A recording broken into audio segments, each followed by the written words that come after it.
विद्यार्थी मित्रों, good morning. Saraswati Vidya मंडल संचालित असाराम विद्यालयमांथी चेतनभाई डॉक्टर।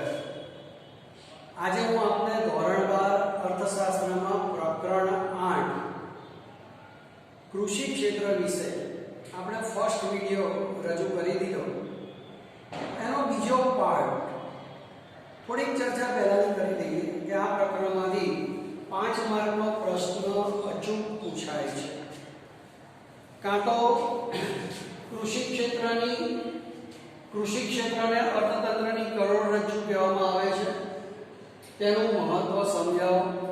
કાં તો નીચી ખેત ઉત્પાદકતાના કારણો પૂછાય છે, કાં તો ખેત ઉત્પાદકતા વધારવાના ઉપાયો જેમાં સંસ્થાકીય સુધારાઓ, ટેકનોલોજીકલ સુધારાઓ અને અન્ય ઉપાયો દર્શાવવામાં આવેલા છે એ પ્રશ્ન કદાચ પૂછાય। કાં તો આધુનિક ખેતીમાં હરિયાળી ક્રાંતિ એટલે શું એ 2 કે 3 માર્કમાં પૂછી શકાય। તો આ રીતે આપણે પ્રથમ પ્રકરણની પ્રથમ મારા વિડિયોની અંદર આપણે શરૂઆત કરેલી કે ભાઈ કૃષિ ક્ષેત્રને અર્થતંત્રની કરોડરજ્જુ કહેવામાં આવે છે।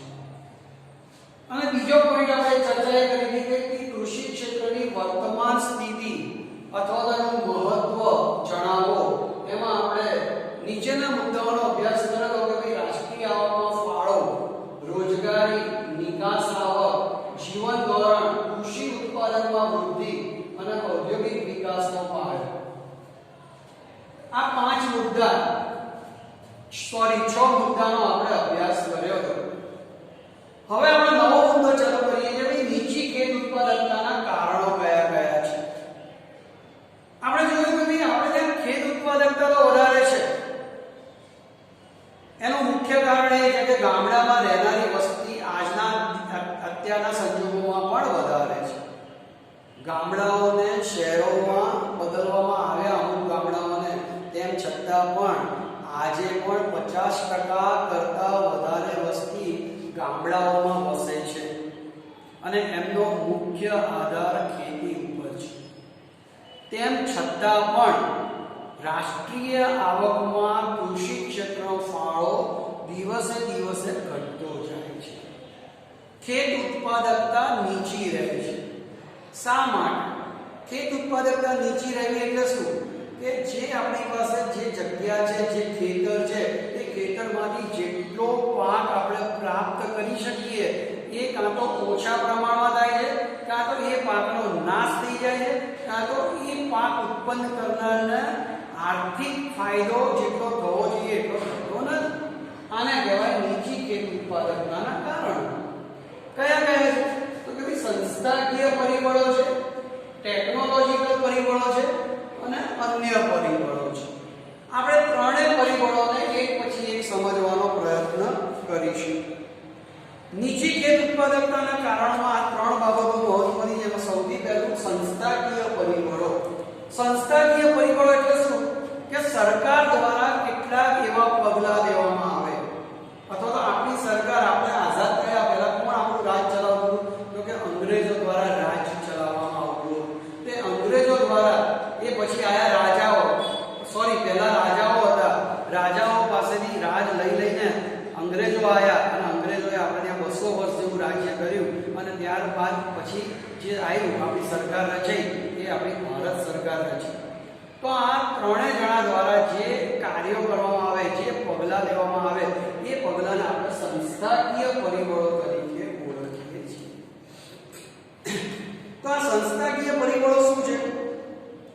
તો આ સંસ્થાકીય પરિબળોમાં અંગ્રેજોએ દાખલ કરેલ જમીન મહેસૂલ ઉઘરાવવાની જમીનદારી પ્રથા, મહલવારી પ્રથા અને રૈયતવારી પ્રથા, ખેત ધિરાણની સવલતો, ખેત પેદાશોની વેચાણ વ્યવસ્થા, વાહન વ્યવહારની સવલતો, જમીન માલિકીની પ્રથા વગેરેનો સમાવેશ થાય છે।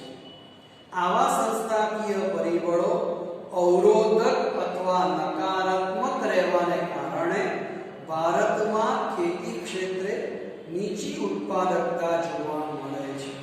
અંગ્રેજો વખતથી ચાલ્યું આવ્યું છે કે ભાઈ કૃષિ ક્ષેત્ર પાસેથી સૌથી વધારે લાભ પ્રાપ્ત કરવાનો, કૃષિ ક્ષેત્રમાંથી સૌથી વધારે આવક પ્રાપ્ત કરવાની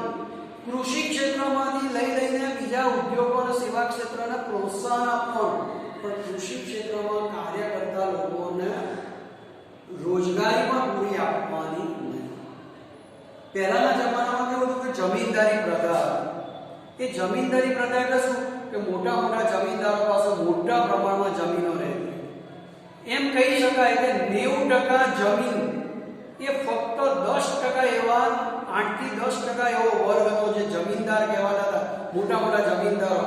તેમની પાસે 90% ખેતીનો ભાગ તેમની પાસે હતો અને એ લોકો ખેત મજૂરો દ્વારા ખેતી કરાવતા અને મોટા ભાગનો નફો એ પોતે લઈ લેતા હતા અને ફક્ત જીવન નિર્વાહ ચાલે, સામાન્ય રીતે જીવન નિર્વાહ ચલાવી શકાય એટલું જ અનાજ અથવા તો એટલા જ નાણાં ખેત મજૂરને ચૂકવવામાં આવતા. એ પછી જ્યારે અંગ્રેજો આવ્યા તો રાજાઓના સમયથી આ મહેસૂલ પ્રથા ચાલી આવેલી છે. આપણે આની પહેલા એક આમિર ખાનનું 10 વર્ષ પહેલા એક મૂવી પણ આવ્યું જે આપણે કદાચ જોયું હોય તો, બરાબર. અત્યારે મને મૂવીનું નામ યાદ નથી આવતું, પણ એની અંદર પણ આ જ પ્રથા બતાવવામાં આવેલી હતી કે ખેડૂત બચારો, ગરીબ ખેડૂત, જો હંમેશા ખેડૂત માટે એવું એક વાક્ય છે, એક એવી કહેવત છે કે ખેડૂત હંમેશા ગરીબીમાં જન્મે છે, ગરીબીમાં જીવે છે અને ગરીબીમાં જ મૃત્યુ પામે છે. એ ક્યારે તમે પૈસાદાર જોવા ના મળે. હવેનો સમય બદલાયો છે. હવે તમને ખેડૂત પૈસાદાર જોવા મળશે. એનું કારણ છે કે સરકારે એવા પગલાં લીધા છે. સરકારે એમને ધિરાણ આપવા માટેની વ્યવસ્થા કરી. સરકારે એમના માટે એવી વ્યવસ્થા ઊભી કરી છે કે એમને બજાર પૂરું પાડવામાં આવ્યું છે. એમના માટે વાહન વ્યવહાર, રસ્તાઓ બનાવવામાં આવ્યા છે. એમના માટે એક એવું માર્કેટ તૈયાર કરવામાં આવ્યું છે કે જ્યાં મિનિમમ કિંમત તેમને ચૂકવવામાં આવે છે. એ મિનિમમ કિંમત એમની પાસેથી પણ ઓછામાં ઓછી કિંમત પણ એ પણ એમને પોસાય એવી કિંમત એમની પાસેથી માંગ કરી દેવામાં. તેમ છતાં પણ આજે આપણે જોઈએ છીએ છાપાઓમાં, ન્યૂઝપેપરોમાં, સમાચારોમાં કે ભાઈ બિહારની અંદર આટલા ખેડૂતોએ મૃત્યુ પામ્યા, આટલા ખેડૂતોએ મહારાષ્ટ્રની અંદર ગળા ફાંસો ખાધો, આત્મહત્યા કરી, એવા ઘણા બધા પરિબળો આપણને જોવા મળે છે. એનું મુખ્ય કારણ આ સંસ્થાકીય પરિબળો જવાબદાર છે. તો એ સંસ્થાકીય પરિબળોમાં કયા કયા પરિબળો આવે છે? તો કે જમીન મહેસૂલ ઉઘરાવવાની પ્રથા. આ જે જમીનદારી પ્રથા, મહાલવારી પ્રથા, રૈયતવારી પ્રથા હતી, એ પ્રથાઓમાં ખેત મજૂરોનું શોષણ કરવામાં આવતું હતું. દરેક પ્રથામાં માત્ર જમીન પરનું ભાડું અથવા મહેસૂલ ઉઘરાવવાની જુદી જુદી પદ્ધતિઓનો ઉપયોગ કરવામાં આવતો હતો. જેમાં જમીનદારો કુલ ખેત ઉત્પાદનનો એક મોટો ભાગ ભાડા સ્વરૂપે ઉઘરાવતા અથવા ખેડૂતો પાસે માત્ર જીવન નિર્વાહ થઈ શકે તેટલું ખેત ઉત્પાદન રહેવા દે, બાકીનું બધું જ વધારાનું ઉત્પાદન તેઓ ફરજિયાતપણે લઈ લેતા હતા. આઝાદી પૂર્વે ખેડે તેની જમીનના કાયદા હેઠળ ખેડ હક, સલામતી અને ભાડા નિયમન અંગેના કાયદાઓ પસાર કરવામાં આવે.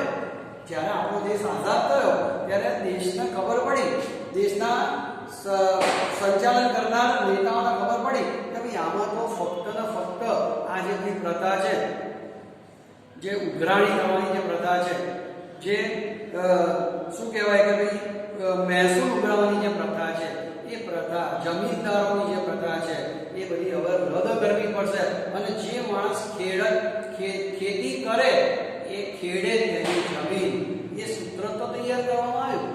એ સૂત્રનો અમલ ફક્ત ને ફક્ત કાગળ ઉપર રહ્યો.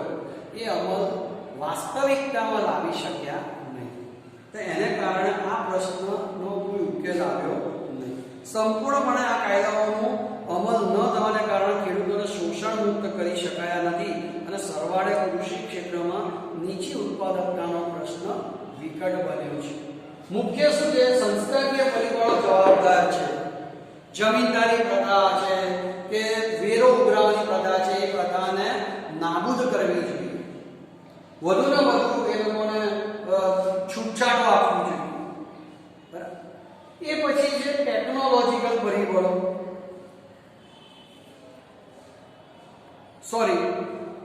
આપણે સંસ્થાકીય પરિબળો જોઈએ. એમાં આપણે પહેલું જોયું કે જમીન મહેસૂલ ઉઘરાવવાની પ્રથા. એમાં બીજો મુદ્દો છે ખેત ધિરાણ.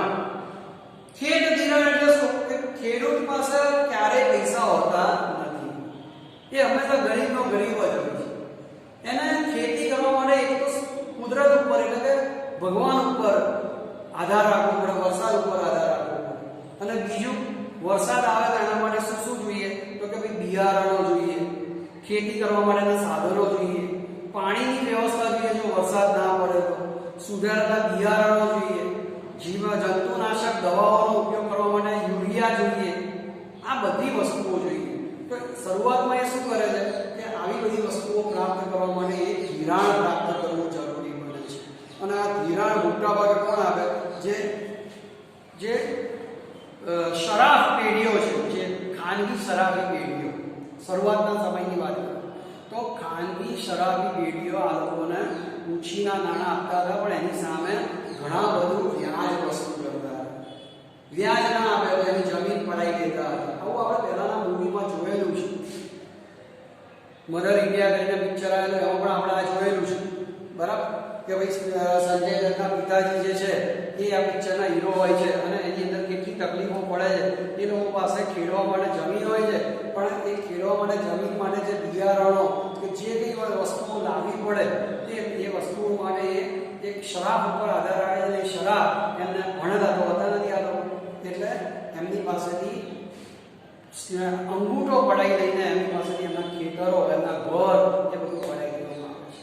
તો આ જે બીજી જે બાબત જે છે કે ખેત ધિરાણ, એ ખેત ધિરાણમાં 1951માં અંદાજે 72% ખેત ધિરાણ નાણાં ધીરધારનો વ્યવસાય કરતા લોકો દ્વારા કરવામાં આવતું હતું. કે ખાનગી વ્યક્તિઓ દ્વારા, જે લોકો ખાનગી રાહે, જેની પાસે વધારે પૈસા, જે લોકો શરાબી પેઢી કરે અને ખાનગી ધોરણે કોઈ વ્યાજ, એની ઉપર કોઈ વ્યાજનું ધોરણ નહીં, પોતાના મનમાં જે આવ્યું એ વ્યાજ વસૂલ કરતા હોય. દિવસનું 10-10 રૂપિયા, 100 રૂપિયા પર 10 રૂપિયા, દિવસના 10% વ્યાજ થાય. દિવસનું 10% વ્યાજ વસૂલ કરતા હોય. એવી રીતે ધિરાણ વ્યવસ્થા હતી કે જેના કારણે આ ખેડૂતો ગરીબના ગરીબ જ રહ્યા. પણ આઝાદી પછી સરકારે શું કર્યું કે રાષ્ટ્રીય સ્તરે બેંકોનું વિસ્તરણ કર્યું. નાણાં ધીરણનો વ્યવસાય કરતા લોકોનું મહત્વ ઘટાડ્યું.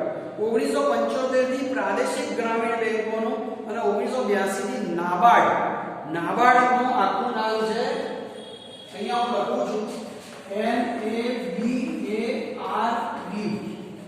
આ નાબાર્ડ એનું આખું નામ થાય છે national bank of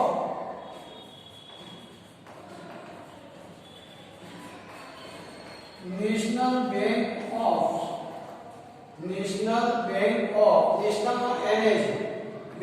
of agriculture and rural development.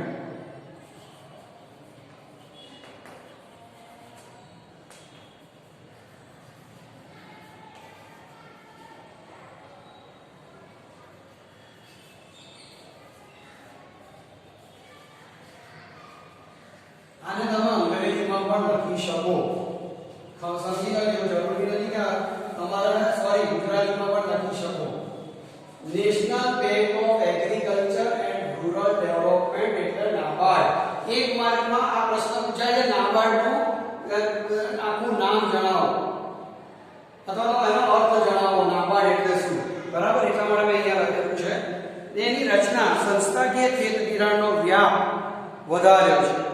આ બે વસ્તુઓનું સરકારે નિર્માણ કર્યું 1975 થી પ્રાદેશિક ગ્રામીણ બેંકો અને 1982 થી નાબાર્ડની રચના કરી સંસ્થાકીય ખેત ધિરાણનો વ્યાપ વધાર્યો છે. જેના કારણે જે 72% ખાનગી લોકો દ્વારા ધિરાણ આપવામાં આવતું હતું એનું ઉલટું થઈ ગયું, એનું 27% થઈ ગયું. ફક્ત અત્યારે હવે 27% વર્ગ જ આવા ખાનગી ધિરાણ કરનાર વ્યક્તિઓ પાસેથી ખેડૂતો નાણાં ઉછીના લે છે. બરાબર, તો આના કારણે શું થયું? આ બે વસ્તુઓની રચના જે સરકારે કરી કે ભાઈ પ્રાદેશિક ગ્રામીણ બેંકો ઊભી કરવામાં આવી. અને પ્રાદેશિક ગ્રામીણ બેંકો એટલે શું કે જે પ્રદેશો એ પ્રદેશોમાં નેશનલાઇઝ બેંકો, ધારો કે સ્ટેટ બેંક ઓફ ઇન્ડિયા છે કે કોઈ કોઓપરેટિવ બેંકો છે, અમદાવાદ ડિસ્ટ્રિક્ટ કોઓપરેટિવ બેંક છે, આવી બેંકોનો સ્થાપના ત્યાં ગામડાઓમાં પણ કરવામાં આવી. અને એ ગામડાઓમાં ફક્ત ખેડૂતોને જ એના માટે ધિરાણ આપવામાં આવે એનો મુખ્ય આશય.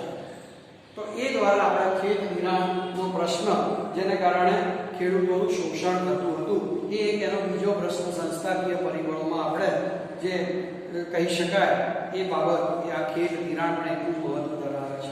ત્રીજું, કૃષિ પેદાશોની વેચાણ વ્યવસ્થા. કૃષિ પેદાશ તો ખેડૂત ઉભો કરી દેતો હતો, પણ એની વેચાણ કરવા ક્યાં જવું? એને નોલેજ નથી કશું જ. ક્યાં વેચવો માલ? એના માટે શું થતું હતું કે એમાં પણ જે વચેટિયાઓ, જે મોટા મોટા વેપારીઓ છે, એ વેપારીઓ એમનું શોષણ કરવા માંડ્યા. જે બટાકા અત્યારે આપણે અહીંયા 50 રૂપિયા કિલો કહીએ ને, ખેડૂત પાસેથી ફક્ત 2 રૂપિયા 5 રૂપિયાના ભાવે લઈ લેવામાં આવે છે. જે શાકભાજી આપણે અહીંયા 70 80 રૂપિયા 100 રૂપિયા કિલો જે કહીએ છીએ ને, એ માંડ 5 10 રૂપિયા પણ એને કિલોના ભાવે નથી. એટલે એણે જે ખર્ચ કરે એ ખર્ચ પણ એમાંથી નીકળતો નથી. કેટલીક વખત તો એ ખર્ચ પણ નથી નીકળતો. એના કારણે આપણે સાંભળીએ છીએ ઘણીવાર કે બનાસકાંઠાની અંદર આટલા ટન બટાકા એનો નાશ કરવામાં આવ્યો. નાસિક, મહારાષ્ટ્રની અંદર નાસિકમાં સૌથી વધારે ડુંગળીનું ઉત્પાદન થાય છે. તેમ છતાં ડુંગળી ઘણીવાર આપણે જોઈએ તો 100 રૂપિયા થઈ જાય, ઘણીવાર 40 રૂપિયા થઈ જાય. એનું મુખ્ય કારણ શું છે કે જે આવી કાર્ટેલ રચનારા જે વેપારીઓ છે, જે ચોર લોકો છે, એ લોકો સંગ્રહ પૂરી કરે છે, સંગ્રહ કરી રાખે છે અને ધીમે ધીમે માલ બજારમાં લાવે છે, જેના કારણે શોર્ટેજ ઓછી થવાના કારણે કિંમતોમાં વધારો થઈ જાય છે. એનો કોઈ ફાયદો ખેડૂતોને થતો નથી. તો કૃષિ પેદાશોની વેચાણ વ્યવસ્થામાં ભારતમાં નબળા પાયાના માળખા એટલે કે ઇન્ફ્રાસ્ટ્રક્ચરને કારણે આંતરિયાળ ગ્રામ્ય વિસ્તારોને અને ખેત બજારોને જોડતા યોગ્ય રોડ રસ્તા કે વાહન વ્યવહારની સગવડ એ યોગ્ય નથી. આંતરિયાળ એટલે શું? જે ખૂણામાં જે ગામડાઓ છે, એ ગામડાઓમાં ઉત્પાદિત થયેલી, ખેતરમાં ઉત્પાદિત થયેલું ધાન્ય કે ઉત્પાદિત થયેલું અનાજ કે ઉત્પાદિત થયેલા ફળ ફૂલો કે શાકભાજી એને શહેરમાં વેચવા માટે લાવી શકાતા નથી. એવા રોડ રસ્તાઓ પણ ઉપલબ્ધ નથી. મોટા ભાગે ખેત પેદાશોના ઊંચા ભાવનો લાભ પણ કોને મળે છે? વેપારીઓને અને સંગ્રહકોને મળે છે. દેવામાં ડૂબેલા ખેડૂતોને દેવાની ચૂકવણી કરવા પોતાના ખેત પેદાશોને ઘણીવાર ઉત્પાદન પહેલા જ સ્થાનિક સાહુકાર કે દલાલને વેચી દેવા પડે છે. હવે એણે જે ઉછીના પૈસા લીધા હોય, એ ઉછીના પૈસા પાક આવે એ પહેલા એ પાક કેટલો આવશે એ જે વેપારીઓ હોય એમને ખબર પડી જાય છે કે ભાઈ આ વખતે વરસાદ સારો થયો, મગફળીનો પાક ઘણો થશે, તો મગફળીનો પાક આવે એ પહેલા જ એને ઓછા ભાવમાં એમની પાસેથી પડાવી લેવામાં આવે છે. કારણ કે ખેડૂતોને એ વખતે પૈસાની જરૂર હોય છે, એટલે એ આપી પણ દેતો હોય છે. બરાબર? તો આવી વ્યવસ્થાને કારણે પણ આપણે જોઈ રહ્યા છીએ કે એ બીજી ખેત ઉત્પાદકતા માટેનું કારણ બની જાય છે. એ ઉપરાંત ખેડૂતો અભણ હોય છે, એટલે ઓછા માહિતગાર હોય છે. ક્યાં વેચવું, કેટલામાં વેચવું એ વિશે એમને કંઈ નોલેજ હોતું નથી. બીજું શું છે, ગામડામાં રહેતા હોવાના કારણે લોકો વધારે પડતા પ્રારબ્ધવાદી હોય છે. પ્રારબ્ધવાદી એટલે શું? કે ભાઈ ઈશ્વર જે ધાર્યું હશે એ કરશે, ભગવાનને આપવું હશે તો આપશે, પણ ભગવાન બેઠા બેઠા તો સિંહને પણ ખોરાક આપતો નથી, એના માટે મહેનત કરવી પડે. તો કેટલીક વાર આવી બધી માનસિકતાના કારણે ખેડૂત શું કરે છે? પોતાના ઘર પૂરતું, પોતાના કુટુંબને થઈને એટલું જ અનાજ ઉત્પન્ન કરે છે કે ભાઈ આપણે કઈ જલસા કરો, આપણે વધારે કંઈ ભેગું કરવું નથી. આમે આપણને જે અનાજ ઉગાડીએ એના પૈસા તો મળતા નથી, તેના કારણે લોકો અનાજ પણ ઓછું ઉગાડે છે અને એ લોકો એના વેચાણ પણ કરતા હોતા નથી. કેટલીક વાર આવું અને પ્રારબ્ધ ઉપર એટલે કે નસીબ ઉપર આધાર રાખે છે.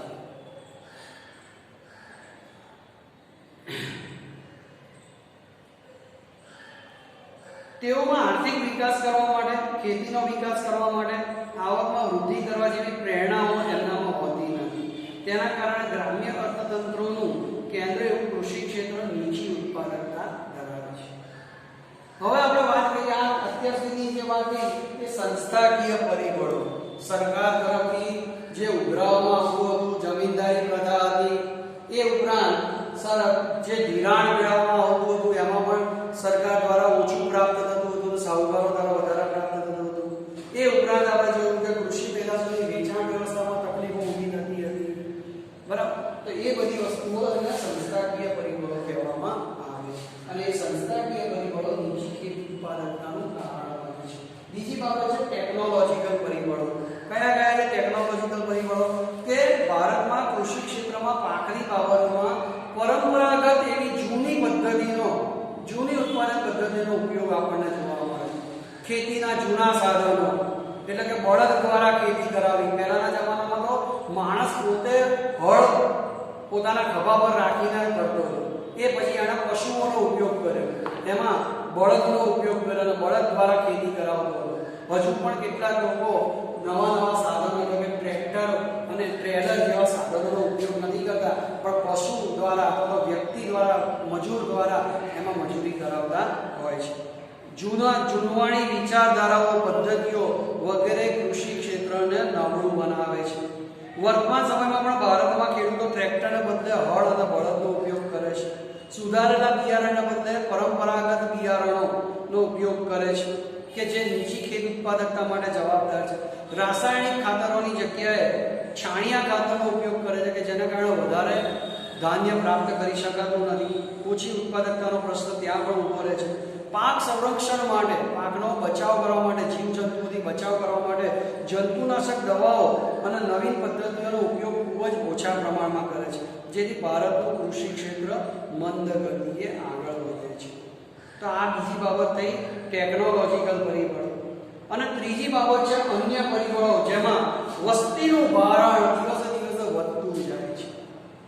કૃષિ ક્ષેત્રમાં પણ વસ્તી વધે છે. તમે જુઓ કે ગામડાઓની અંદર બાળકોની સંખ્યા વધારે હોય છે. એક ઘરે તમને 4-4, 5-5 બાળકો તમને મિનિમમ જોવા મળે છે. એ લોકોને કોઈ જ્ઞાન હોતું નથી. એ લોકોને કુટુંબ નિયોજન વિશેનો કોઈ આઈડિયા પણ નથી હોતો અને કુટુંબ નિયોજન અપનાવવા માટે એ લોકો તૈયાર પણ નથી હોતા. એને એ લોકો પાપ ગણે છે. એ લોકો એમ જ માને છે કે જેટલા પણ બાળકો વધારે હશે તો કાલ ઉઠીને ખેતી ક્ષેત્રમાં જોડાશે તો ખેતી વધારે કરશે અને આપણી આવક પ્રાપ્ત થશે. તો આના કારણે ખેતી પર જે વસ્તીનું ભારણ છે એ ભારણ વધતું જાય છે. આઝાદી સમયે ભારતના 72% લોકો ખેતી ક્ષેત્રમાં રોજગારી મેળવતા હતા. 2001-2માં ઘટીને 58% અને 2013-14માં 49% નોંધવામાં આવ્યું છે. આમ ખેતી ક્ષેત્ર પર રોજગારીનું ભારણ ઘટ્યું હોવા છતાં તે અન્ય ક્ષેત્રો કરતાં ખૂબ વધુ છે અને વિદેશોની તુલનામાં ખૂબ ઓછું જણાય છે. અહીં ખેતી ક્ષેત્ર કુલ ઉત્પાદનનું જે પ્રમાણ મેળવે તેને વધુ પડતી વ્યક્તિઓ વચ્ચે ઉત્પાદન અથવા આવક સ્વરૂપે વહેંચાઈ જતું હોવાથી શ્રમની ઉત્પાદકતા ઘણી નીચી જોવા મળે છે. કારણ કે સાથે સાથે આપણે ઉત્પાદકતા તો વધારીએ પણ સાથે સાથે વસ્તીનું ભારણ પણ વધતું જાય છે. એટલે કે જે વ્યક્તિ દીઠ ખેત ઉત્પાદકતા હોવી જોઈએ એનું પ્રમાણ ઘટે છે. કેમ કે સાથે સાથે વસ્તી વધે છે, વધારે લોકોમાં વહેંચાઈ જાય છે. માની લો કે 1000 મેટ્રિક ટન તમે અનાજ ઉત્પન્ન કર્યું, પણ એ 1000 વ્યક્તિઓ દ્વારા ઉત્પન્ન કરવામાં આવ્યો તો વ્યક્તિ દીઠ 1 મેટ્રિક ટન થયું. પણ વસ્તી વધી ગઈ ને 2000 થઈ ગઈ તો વ્યક્તિ દીઠ અડધો મેટ્રિક ટન જ થયો. તો આમ ખેત ઉત્પાદકતાના પ્રમાણ પણ